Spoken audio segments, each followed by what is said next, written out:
할렐루야. 네. 반갑습니다. 한 주간도 주의 은혜 안에 잘 살아오신 줄 믿습니다. 벌써 7월, 그죠? 7월 마지막 주네요. 벌써 1년의 절반이 지나고 그것도 이제 7월 마지막 주가 되었습니다. 우리 주보의 첫 장 보시면은 2024 비전 해가지고 성령을 쫓아 행하라 하는 주제와 그리고 성령의 임재, 성령의 충만, 성령의 동행 이런 사명 선언으로 이렇게 우리가 시작했었는데 그래서 올해는 성령에 대한 이야기들을 이렇게 많이 해야 되겠다 고민도 하고 생각도 많이 했는데 생각보다 제가 이렇게 설교를 아래로 왔다 갔다 하다 보니까 그럴 시간적인 여유가 많이 없었던 것 같습니다. 그래서 오늘은 제목도 성령에 대한 제목을 정하고 말씀도 이렇게 그렇게 준비를 했습니다. 성령에 대한 이야기를 하면 항상 좀 모호함이 있어요. 왜냐하면 이게 참 어차피 눈에 안 보이고 증명을 하고 싶어도 증명이 안 되는 이야기가 성령에 대한 이야기들이기 때문에 많은 성도들이 성령에 대해서 이야기하면 약간 뜬구름 잡는 이야기 같이 느껴지기도 쉽고 그리고 이게 가슴에 와닿지 않을 수 있습니다. 오늘 우리 이게 주보에 나와 있는 대로 이렇게 성령의 임재와 충만과 그 동행이라는 단어. 여러분 혹시 여러분 안에 성령이 임재해 계십니까? 하고 묻고 여러분 성령 충만하십니까? 성령과 동행하십니까? 이런 질문을 이제 던지면 여러분 뭐라고 대답하시겠습니까? 대답하기가 좀 힘들죠, 그죠? 성령이 충만하냐? 성령과 늘 동행하느냐?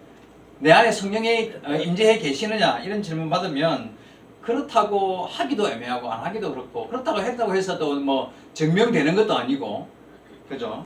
그래서 항상 그런 척 하면서 그냥 사는 거 그게 우리의 모습이 아닌가 생각을 하게 됩니다. 오늘 이 시간을 통해서 성령의 임재, 성령의 충만 그리고 성령의 동행, 성령과의 동행에 대한 성경적인 대답을 한번 여러분 찾아볼 수 있게 되기를 바랍니다. 내 안에 성령이 임재해 계시고 내 안에 충만하게 성령이 계시고 그리고 또 나와 늘 동행하시는 중이신가? 무엇으로 그걸 판단할 수 있을까요, 여러분? 뭘로 내 안에 성령이 계시고 계시다는 것을 나와 동행하신다는 것을 뭘로 증명하고 또 판단할 수 있을까요? 우리 순복음 교단에서는 이런 은사들을 이야기합니다. 그 증거로 방언을 한다든지 아니면 예언을 한다든지 병을 고치는 은사를 받아서 그런 은사를 행하는 일 이런 증거들 눈에 보이는 증거들을 그 은사들을 그 증거로 성령이 충만하다는 성령이 내게 임했다는 성령과 동행한다는 증거로서 그런 것들을 이제 주장합니다.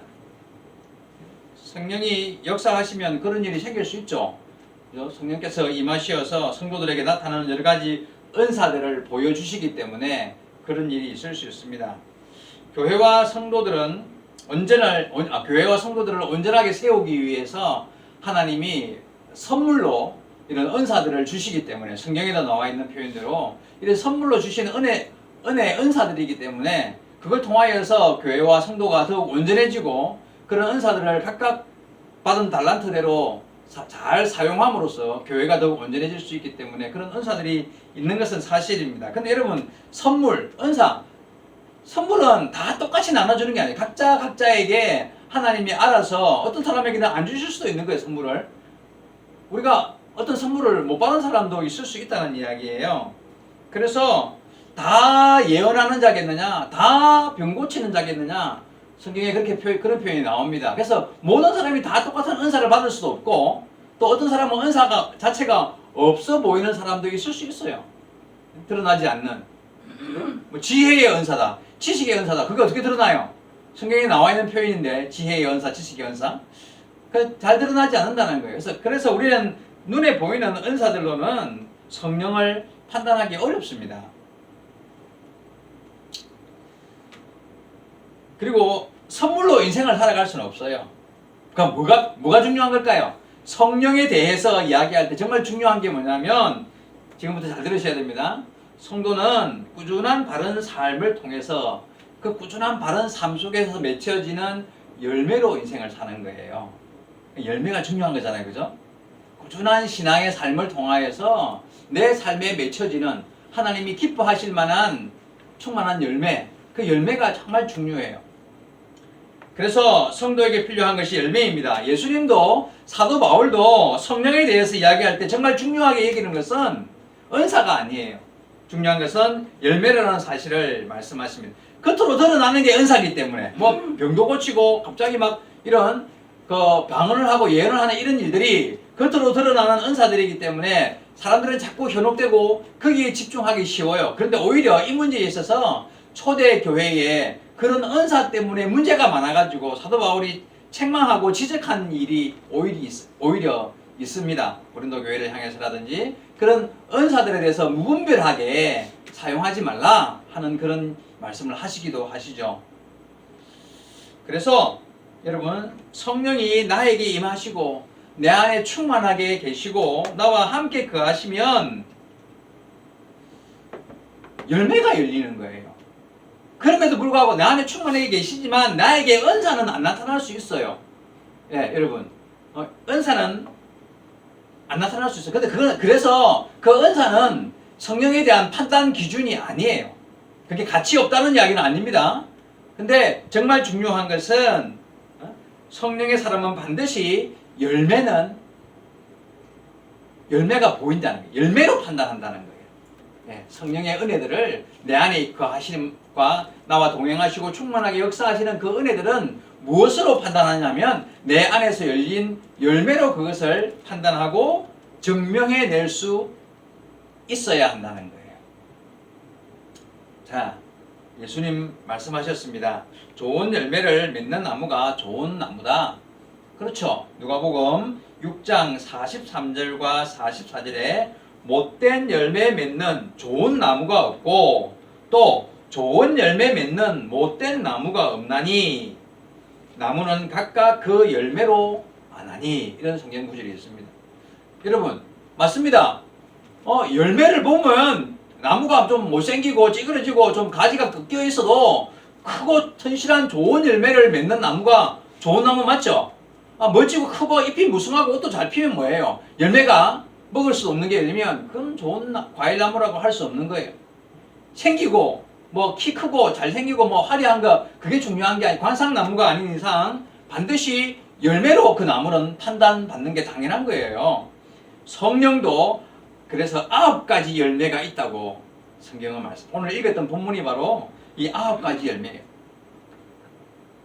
자, 성령도 열매로 표현이 된다는 말은 화려한 것, 겉으로 드러나는 은사는 가치 없는 건 아니지만 그거로 우리의 인생을 판단받을 수 있다 없다. 그걸로는 야, 너 대단하다. 너 성령이 충만하네. 그거를 겉으로 드러나는 은사로 이야기하면 안 된다는 거예요. 성령도 맺혀지는 삶에서 바른 삶을 통하여 맺혀지는 열매가 드러날 때, 야, 저분이 정말 성령 충만하시는 분이구나. 저분이 하나님과 함께 하시는 분이구나. 이 그런 판단의 기준, 그걸 어떻게 증명하느냐? 열매로 증명해야 한다.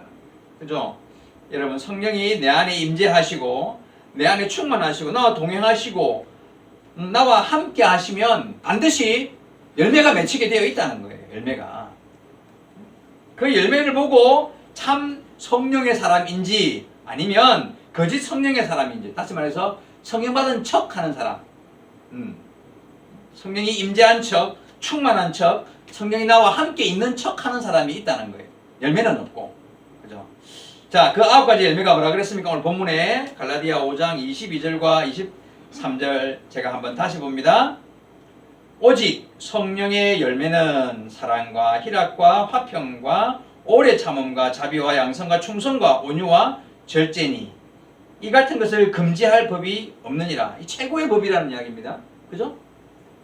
이거 뛰어넘는 법이 없다는 거예요. 자, 제가 지금 이 시간에 9가지 열매를 다 하나씩 설명할 수 있겠습니까? 제가 다음에 기회가 되면 반드시, 아니면 농화교회 설교 때라도 내가 이 성령의 9가지 열매를 하나씩 한번 짚어볼 계획은 있습니다. 그때 한번 생각하고, 오늘은 이 9가지 열매의 종합적인 특징을 한번 생각해 볼 생각이에요. 여러분, 잘못된 성령 이론, 잘못된 성령에 대한 잘못된 이해를 말미암아 은사주의에 은사가 중요하다 생각한 은사주의에 빠진 사람들이 가끔 있습니다. 그 사람들은 열매를 강조하지 않아요. 왜냐하면 겉으로 드러나는 거 눈에 보이는 은사가 중요하니까. 그래서 방언을 하느냐 안 하느냐 이게 굉장히 심각한 문제. 방언을 하느냐 못하느냐 아니면 뭐 예언을 하느냐 신유의 은사가 있어가지고 병을 고치는데 어디까지 고쳐봤냐 뭐 암 고쳐봤냐 백혈병 같은 거 안전병이를 이렇게 보고 막 그런 거 해봤냐 이게 이제 이런 드러나는 은사로 말미암아 판단하려고 하면 문제가 생기는 거예요. 예언을 하느냐 예언이 했던 예언이 뭐 응답이 되었느냐 제가 다시 말씀드리지만 그게 가치 없다는 이야기는 아니에요. 그런데 그렇게 되면 성령의 임재와 충만 뭐 동행 이런 게 이제 그런 게 그걸로 증명되었다고 하고 그게 안 보이면 이 사람은 성령과 조금 거리가 먼 사람이에요. 아직 성령 못 받은 사람이라고 이런 취급이 된다면 잘못되었다는 거예요. 열매가 아닌데 그걸로 판단해서는 안 된다는 이야기예요. 여러분 은사, 선물은 나타나는 현상은 일시적일 수 있습니다. 은사의 현상은 일시적일 수 있어요. 그래서 성령 충만한 시절 그래가지고 성령 충만했던 어떤 사건이 한때 그런 일이 벌어진 이후에 성령의 역사가 안 일어나는 일도 있는 거예요. 그죠? 근데 열매는 그렇지 않아요. 여러분 방언, 신유, 막 예언, 심지어는 막 몸이 떨리고 뒤틀리고 소리를 지르고 막 입신 넘어져가지고 입신하는 막 이런 이야기를 들어도 맞죠? 그런 사건들, 이런 경험들은 성령의 임재로 인하여서 일어날 수 있는 일인 것은 뭐 성경에 나오는 이야기니까 그 인정합니다. 인정해요. 그러나 그 이후의 삶에 성령의 열매로 드러나는 내 삶의 변화가 있느냐 없느냐 반드시 내 삶의 변화로 드러나는 성령의 열매가 있어야 인정받을 수 있습니다. 열매와 상관없이 날마다 이 은사주의에 빠져 있는 사람은요, 날마다 은사주의에 빠져 있는 사람은 미친 사람이에요.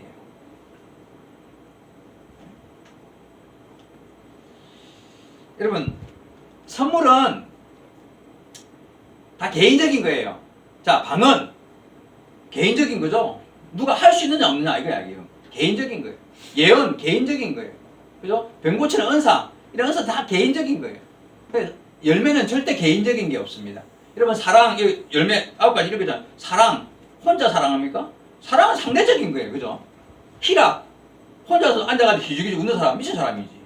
진정한 희락은 뭐예요? 관계 속에서 서로가 서로가 주고받는 사랑 안에서 기쁨을 누리는 게 진정한 희락이잖아요.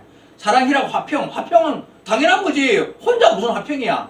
서로의 관계가 아름다워지는 게 성령의 9가지 열매는 전부 다 관계에서 이루어지는 일들이에요. 그래서 성령이 충만하다는 게 충만하다 뜻이 뭐냐 하면 뭐 이상한 방언하고 예언하고 그게 충만한 게 아니에요. 우리의 삶 속에서 하나님과 나와의 관계가 회복되고 사람과 사람과의 속에서 관계가 회복되어져서 사랑과 희락과 화평과 이런 열매들이 맺히는 걸 성령이 충만하다고 말하는 거예요. 관계가 아름다워지는 거예요. 그런 열매가 맺히는 거예요. 삶이 내 삶 속에서 하나님과의 관계가 더욱 아름다워지는 삶의 경험을 하는 거. 여러분 이게 정말 하나님이 원하시는 성령의 충만한 일들입니다. 개인적인 은사로 드러나는 겉으로 드러나는 현상들은 그냥 말 그대로 그냥 개인에게 주시는 선물 그거로는 인생을 살아갈 수 있는 게 아니에요.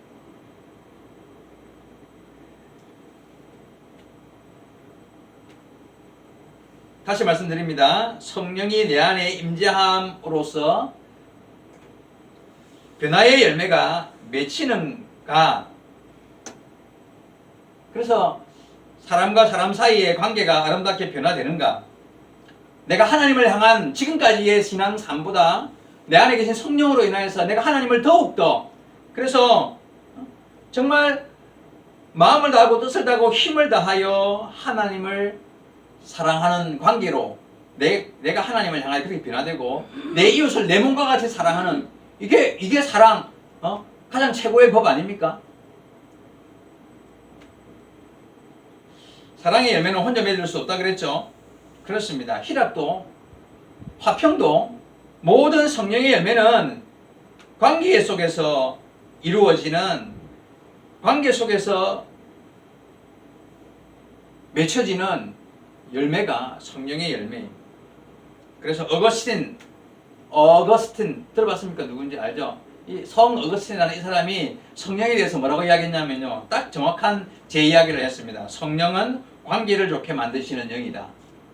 성령은 관계를 좋게 만드시는, 관계를 아름답게 만드시는 영이시다. 딱 그렇게 표현했습니다. 성령이 우리 안에 충만하게 역사하시면, 내주하시고 동행하시면 하나님과의 관계가 아름다워지고요, 사람들과의 관계가 새로워지게 해서 그 관계의 아름다운 열매들, 사랑과 희락과 화평의 열매들을 맺게 하신다는 거예요. 그래서 여러분, 내가 성령 받았네, 내가 방언도 하고 말이지, 내가 예언도 하고 은사를 받아가지고 다 이렇게 막 그냥 내가 내라 이라면서 교회 안에서 덕이 안 되고 열매를 드러내지 않는 은사주의자들이 교회를 망치는 거예요. 그런 일들이 사실은 우리 농화교회 전국적으로 한때 그런 일이 있었습니다. 그래가지고 엉망을 만들어 놓았던 적이 있어요. 성령의 핵심은 관계의 회복이에요. 관계의 회복, 하나님과의 관계 회복, 사람과의 관계 회복. 여러분, 하나님께서 예수님을 이 땅에 보내신 이유가 뭡니까? 관계 회복 아니에요. 무너졌던 하나님과의 인간관계, 하나님과의 관계 회복. 성령을 보낸 목적도 그거 하나예요. 관계 회복이에요. 성령이 우리에게 임해가지고 자랑하라고 뭐 은사 주는 거예요? 그거 아니에요. 모든 관계 회복입니다. 예수님이 이 땅에 오신 이유도, 성령을 보내신 이유도 결국은 근본적으로 하나님과의 올바른 관계가 회복되어서 영원한 주님의 나라를 향하여 갈 수 있도록, 죄에 빠진 인간을 세우고 다시 구원하여 주님께로 나갈 수 있는 관계를 회복시키기 위함이요, 이웃을 내 몸과 같이 사랑하도록 만들어 근본적으로 관계 회복하기 위함, 관계를 회복하기 위함이라는 거예요. 여러분, 결과적으로 관계의 본질이 믿음의 본질인 거예요. 아까 말씀드린 대로 왜 관계의 본질이 믿음의 본질인가 하면, 내 안에 계신 성령의 은혜로 내가 마음을 다하고 힘을 다하고 목숨으로 뜻을 다하여서 하나님을 사랑하고 이웃을 내 몸과 같이 사랑하는 그런 사람이 최고의 믿음을 가진 사람인데, 그렇게 변화된다는 것이 관계가 회복되는 거잖아요. 사람과의 관계도 회복되고 하나님과의 관계도 회복되는 것을 말하는 거잖아요. 그래서 여러분, 그래서 본질은, 이 관계의 본질이 믿음의 본질인 거예요. 하나님과 관계가 좋아지는 좋은 사람, 사람들과 관계가 좋은 사람, 그게 믿음 있는 사람인 거예요. 여러분, 누가 믿음 없는 사람입니까? 누가 성령과 무관한 사람입니까? 다른 사람과 관계가 맺거지 못한 사람이 정말 믿음 없는 사람이 되는 거예요. 그래서 반대로 이야기하면, 문제가 생기면 자기를 객관적으로 돌아보지 못하고 그냥 남 탓하고 먼저 남 탓하고 그냥 원망불평하고, 그런 사람이 정말 믿음 없는 사람인 거예요.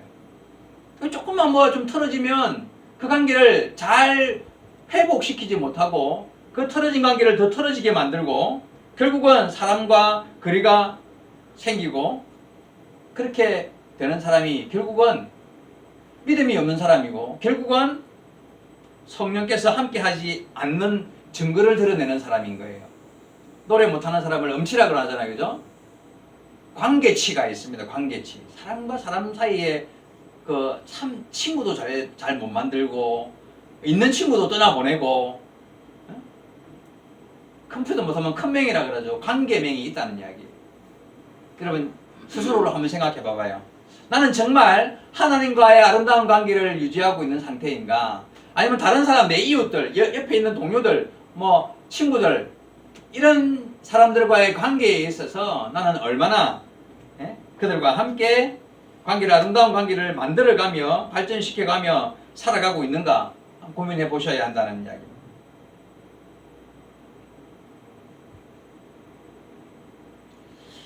성령의 사람은 끊어진 관계를 쉽게 회복되도록 하는 사람입니다. 성령의 사람이 무슨 은사 받아가지고 그냥 떠드는 사람이 아니라 사람과 관계를 회복시키고 회복을 도와주고 스스로가 회복되고, 이런 관계의 회복에 연결된 사람이 바로 성령의 사람입니다. 그래서 성령의 임재, 성령의 충만, 성령과의 동행의 역사는 그런 역사로 내 안에 성령의 열매들이 맺히는 삶을 살면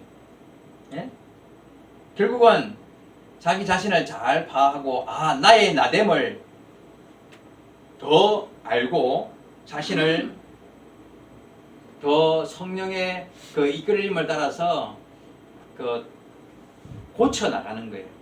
아름다운 관계를 맺을 수 있는 사람으로 고쳐 나가는 거예요. 그러면 사도 바울이 성령 충만한 사람 맞죠? 사도 바울이. 근데 그도 성령 안에서 처음 예수를 믿었을 때와 더 예수를 아름답게 믿어 나갔을 때 이후의 삶의 모습은 달라졌어요. 변화되어져 갔어요. 예? 사도 바울이 이런 이야기를 했습니다. 예수 그리스도의 사도된 나 바울은 하고 자기를 소개할 때 예수 그리스도의 사도된 나 바울은 이랬는데 시간이 지나면서 자기를 뭐라고 이렇게 소개하냐면 나는 죄인 중에 괴수라.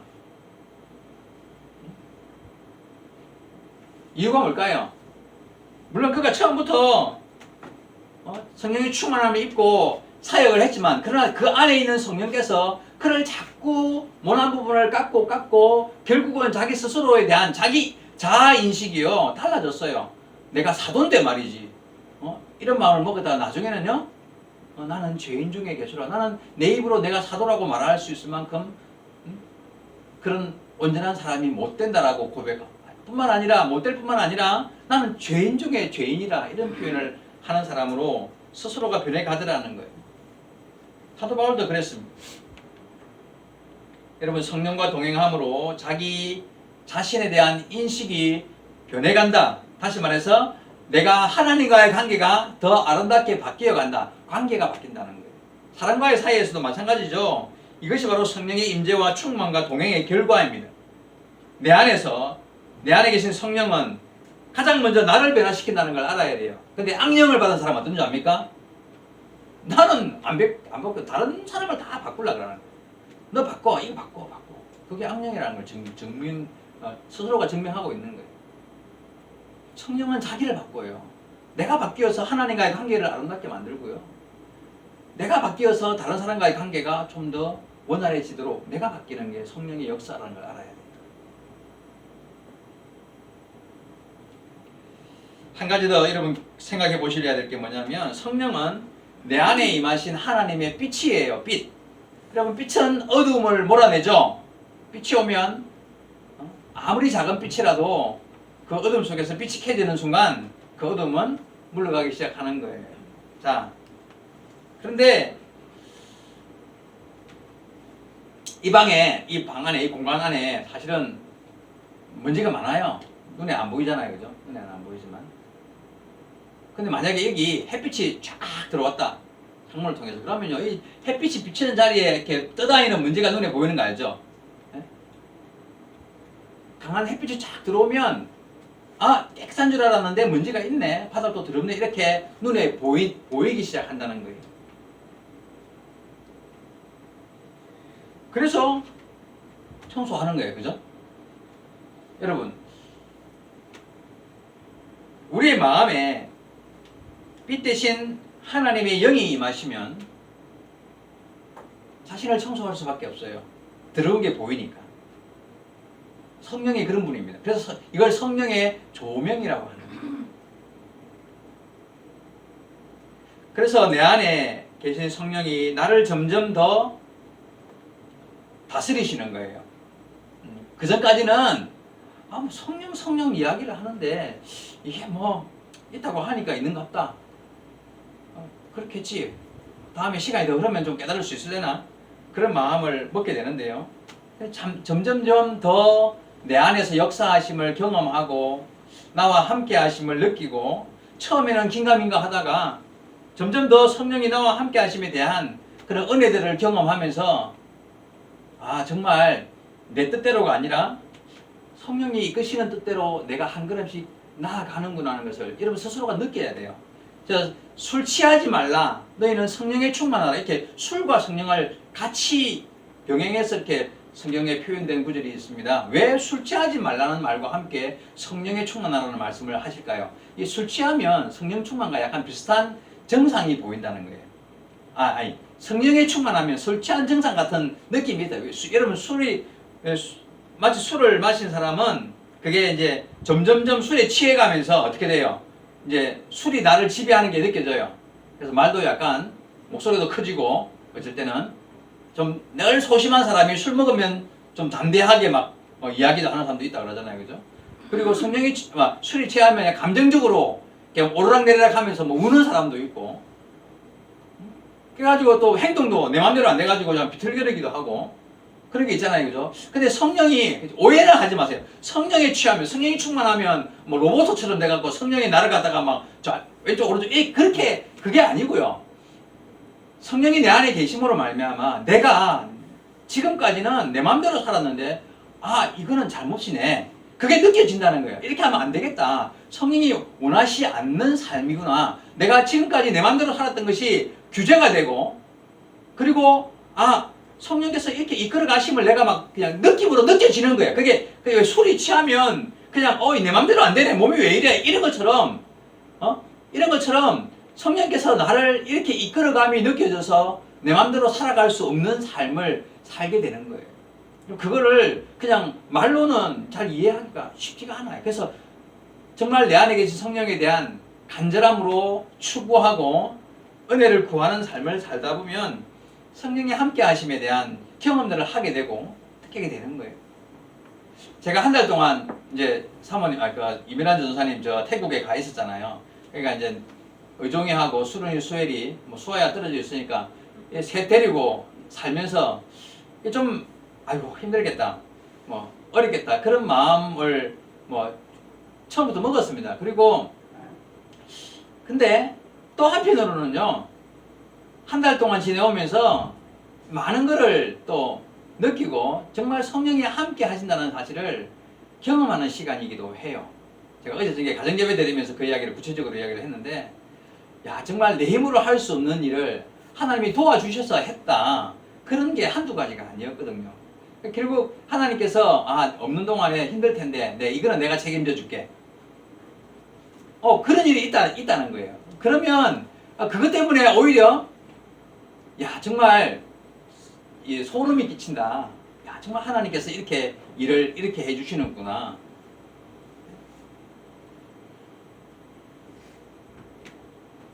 여러분, 성령의 열매들이 내 안에 열리면서 내가 내 뜻대로 아닌 성령의 뜻대로 살아가는 삶을 산다는 것을 배우셔야 합니다.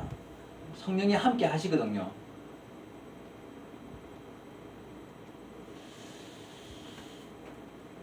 그래서 성령이 내 안에 함께 계심으로 나의 삶을 인도해 가게 되면 성도들은 항상 지금보다 더 바른 삶을 추구하게 되어 있습니다. 왜냐하면 성령이 자꾸 나를 갖다가 그렇게 바른 삶으로 인도해 가시는데 내가 내 맘대로 어떻게 악한 것을 추구하며 살아갈 수 있겠습니까? 그래서 여러분, 우리 주보에 늘 나와 있는 성경 구절, 성령을 쫓아 행하라, 갈라디아서 5장 16절 말씀이죠. 내가 이르노니 너희는 성령을 쫓아 행하라. 그리하면 육체의 욕심을 이루지 아니하리라. 사람은 다 성령의 충만함을 입지 못하면요, 육체의 요구를 따라 갈 수밖에 없어요. 편한 것, 좀 더 넉넉한 것, 좀 더 부자로 사는 것, 좀 더 높은 자리에 앉는 것, 인기를 누리는 것, 이런 것들을 향하여 인생은 쫓아갈 수밖에 없다는 이야기예요. 그런데 내가 성령의 은혜를 힘입어 성령의 뜻을 쫓아 살아가려고 마음 먹고 크게 마음을 집중하면 방향이 약간 바뀌는 거예요. 그러면서 성령의 뜻을 쫓아 행하는 삶을 살게 되고, 그렇게 되면 육체의 일을 벗어버릴 수 있는 삶이 되는 거예요. 오늘 읽었던 본문의 마지막에 이런 구절이 있습니다. 24절이죠. 22절부터 24절까지 읽었는데 24절에 보니까 성령의 9가지 열매 이야기하고 나서 24절에 그리스도 예수의 사람들은 육체와 함께 그 정욕과 탐심을 십자가에 못 박았느니라. 어떤 의미인지 아시겠습니까, 여러분?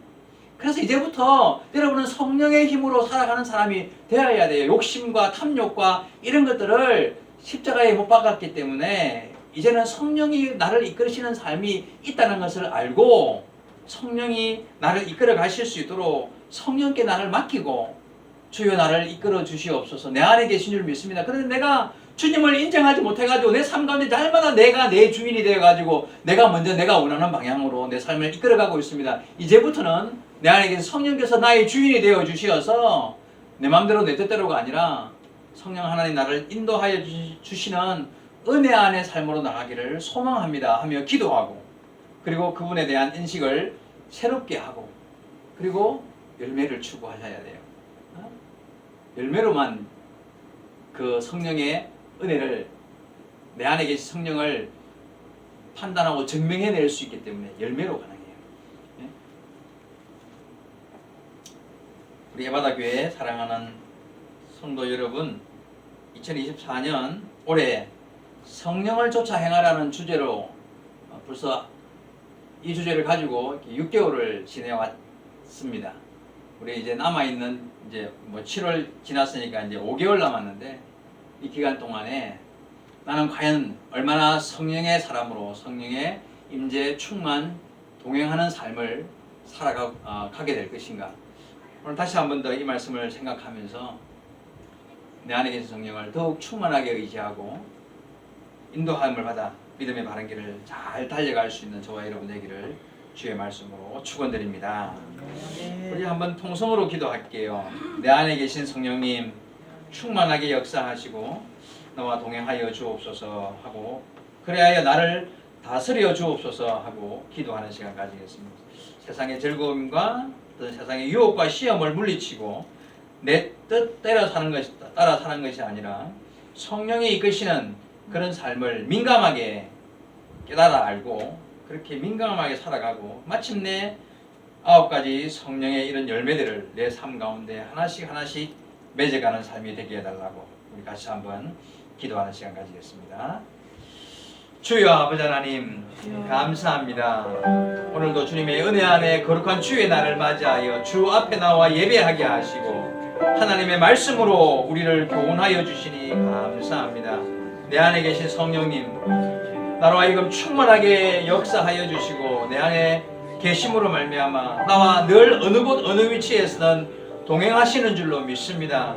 주님, 나를 다스려 주시고 참으로 주님, 세상의 즐거움이나 그런 유혹과 시험을 쫓아 살아가는 사람이 아니라 내 뜻 버리고 주님의 뜻을 쫓아 살아가는 성령의 사람으로 살아갈 수 있도록 주님 우리를 도와주시옵소서.